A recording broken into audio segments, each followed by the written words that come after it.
South Africa ने दूसरे टी20 match में पाकिस्तान को हरा दिया है, जिसके बाद शहीनशाह अफरीदी और अंपायरों की आपस में गालम गलोच और लड़ाई शुरू हो गई। लड़ाई इस हद तक जा पहुंची कि आईसीसी ने भी शहीनशाह अफरीदी के खिलाफ एक एक्शन ले लिया है और अगले 3 महीने के लिए शहीनशाह अफरीदी पर पाबंदी लगा दी है कि वो क्रिकेट नहीं खेल सकता।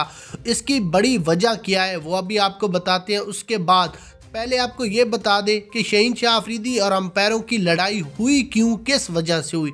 शहीनशाह अफरीदी का कहना था कि 1-2 नहीं, हर गलत फैसला अंपायरों ने पाकिस्तान के खिलाफ दिया है। मैं अंपायरों से ये पूछना चाहता हूँ कि हमारे साथ इनकी है क्या, क्यों ये गलत फैसले देती है।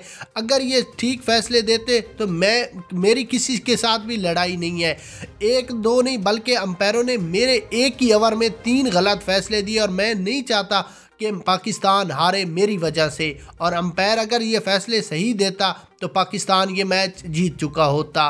शहीनशाह अफरीदी का मज़ीद कहना था कि अगर मेरे बस में होता तो मैं उसी वक्त अंपायर को खींच कर ग्राउंड से भी बाहर कर लेता, लेकिन अफसोस कि हमारे बस में कुछ नहीं है। जो भी मर्जी होती है ये अंपायरों की होती है। अंपायरों और शहीनशाह अफरीदी की आपस में बहुत तल्ख कलामी गालम गलोच भी हुई। उसके बाद आईसीसी का कहना था कि हम बहुत बड़ा एक्शन लेने जा रहे हैं, जिसमें अगर शहीनशाह अफरीदी का कसूर हुआ तो उसको अगले 3 महीने के लिए टीम से बाहर भी कर दिया जाएगा। अच्छा, उसके बाद अगर यहाँ पर हम मैच की हाइलाइट्स पर थोड़ी सी नज़र डालें तो पाकिस्तान टीम ने पहले बैटिंग करते हुए 20 ओवरों में 206 रन बनाए 5 विकेटों के नुकसान पर, जिसमें रिजवान 11, साइम अयूब 98, बाबर आजम 31 और इरफान खान 30 रन बनाकर पवेलियन की राह गए।